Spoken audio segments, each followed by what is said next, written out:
Hey YouTube fan, ready to dive into some drama and romance on Ready to Love? Yeah, Tommy is at it again, adding not one, but two sexy singles into the mix, and boy, does it stir things up. Welcome back to Romance Review TV. It's Lady T. I got another recap for you guys. Ready to Love Dallas season, episode number 3. Without any further ado, let's talk about this episode. So sneaky. Tommy decides to add 2 new singles into the mix, which caused some minor friction, but not enough to shake up who is likely to be eliminated next as he meet with the guys. And yeah, they got to get prepared. Okay, so let's talk about our 2 new additions. First up, we have Katarina, an RN turned beauty entrepreneur. Now she's catching all of the guys' eyes and become a hot new commodity. But we got to talk about a little bit later how her arrival makes Kira a little bit jealous. And let's just say she's not the only one feeling the heat of this new competition. And next up, we meet Christopher, who runs a security company with his family. Now, he hits it off with Red later, but there's a sense of threat in the air. Now, Christopher is no pushover, though, and he's not backing down from Janelle either. Now, as we know, this episode is entitled Tommy's Choice. My question, what was Tommy actually thinking when it came to Tequila, Philip, and Sierra? So alongside Tommy throwing in 2 new people in the mix, he also chooses who goes on one-on-one dates and group dates. And for the most part, everybody look like they're enjoying themselves, making new connections and strengthening the other ones. Exception is Tequila and Philip. Now, Tequila was ride or die for Habibi, but he's history.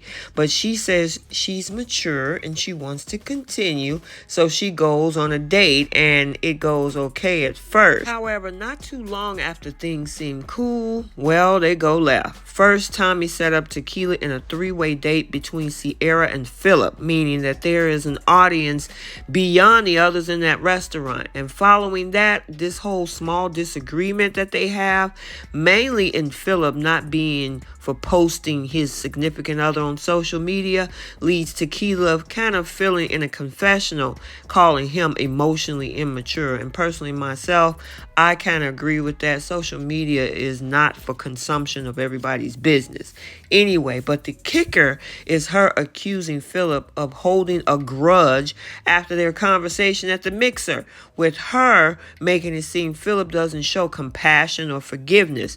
Now, all of this is going on in front of Sierra, who Philip was having a good time with. So for Tequila to kind of mix up and muddy the waters a bit and put Philip on the defense, yeah, he was done. So with Tommy bringing in Kat, the first date that Kat had was with Chris. And honestly, Chris was shocked. Now, me personally, I don't see a connection between the two, even though they had really good conversation and he seemed pretty interested. And then the other new guy, which was Christopher, met up with Janelle and he was smitten. I gotta tell you, Janelle has so much confidence in the world, bubbly personality. The conversation really flowed and they build on their connection when they had this whole pizza making date as well.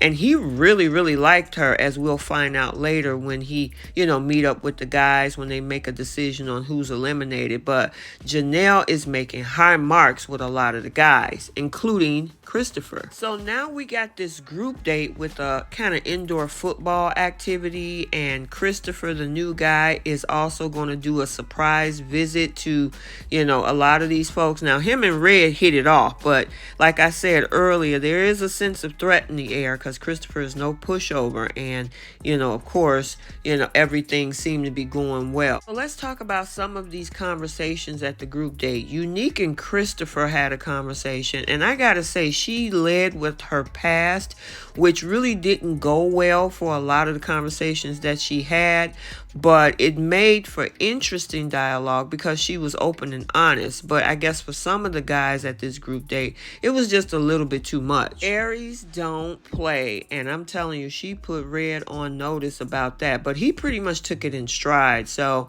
I don't see a connection there, but at least they had an opportunity to have some conversation. Now, I'm really enjoying the conversation and connection between Lee and Herbert. I'm going to have to keep my eye on these two because if they continue on the trajectory that they're going, I actually think that they can make a good solid coupling that could lead to an in-game situation. So we'll have to keep our eyes on them. Which now brings us to our next group date, bringing in Kat. However, there was another person in that date, none other than Kara. Now, I honestly think with the issues with Kara having with gossiping and jealousy and everything that's happened in the past, this is probably going to put Kara in the bottom two, if not this time, maybe the next go around when the men have the opportunity. But yeah, we saw a lot of red flags in this date in regards to Kara and some of the things that she had to say. However, when it came to Kat, she actually made some connections with Marie, Marvin, and Philip. So yeah, it's going to be interesting to see who she starts building a single connection with as the show goes on. So now Tommy meet up with the fellas in the men's lounge as they deliberate about who is staying and who's going home. So one lady gets to be eliminated today. And so I gotta say, when he asked who was their top choice, Janelle made number one, and even with new guy Christopher. However, when it came to Unique and when it came to Tequila, of course, they ended up in the bottom two. Now, for Tequila, it is a litany of reasons. Tequila is in the bottom with the whole situation with Philip, how she was coming off like the jealous type off camera, how she handles this being a competition, and she didn't like Marie talking to other women and was feeling snubbed by guys like Marvin, and the combination makes it seem that she doesn't understand how the show works, and it turns most of the men off with nobody coming to her defense. As for Unique, yeah, Christopher and Red do not like her. And Red, of course, due to their whole thought saga. And Christopher, it seems that their conversation about how she operates turned him off. And there's the idea that she just isn't ready to love yet, because Tequila has no other defenders or suitors. Look like it's going to be Tequila the one that got eliminated. So when it comes to the guys on the next go around, who do you guys think is going to be eliminated? The next bottom two for the men might be Marvin and Red. I mean, Marvin, with him trying to slow down and live the island life, I don't think he's going to appeal to many of the women. And that whole eroticism still seems to be a sticking point for the ladies. As for Red, yeah, while it's cute when Janelle was being a little possessive and shady, Red doing the same will raise red flags for the women. And in him and Unique getting into it again, yeah, that could take him down too. But between the two, possibly it might look like Marvin is probably going to get the boot. With regard to the ladies the next go round, Kara is definitely probably going to be in the bottom two. Now, it's hard to say who may join her. I mean, most of the ladies haven't really shown any huge red flags yet. Kara has an issue with gossiping and jealousy, and Janelle isn't above taking some mess in confessional as well. But generally speaking, it feels like the women are much more calculated in what they say and do of the ones who are left. Now, who could possibly be our final three couples? At this point, it's kind of early.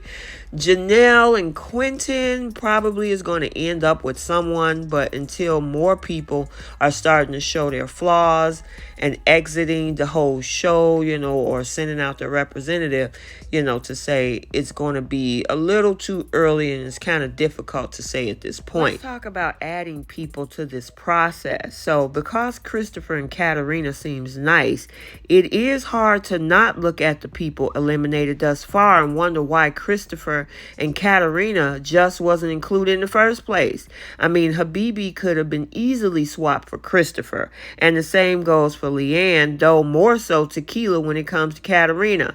Now, I can understand the show don't want to be so straightforward and dull, and they need to mix things up. So maybe different shakeups or surprises should be done, especially if they are meant to help those in the process and not just act like entertainment just for the viewership. So it's going to be interesting to see if one of these two that has been added to the show can kind of really come in between maybe some slow burning connections, and whether or not they'll connect and maybe end up being part of an in-game couple. So we got to stay tuned. Okay, so let's get the conversation started down in the comment section. What do you think about our surprise additions, Katarina and Christopher? Do you think that they will come in and kind of shake things up and hopefully find lasting love? I'm hoping so.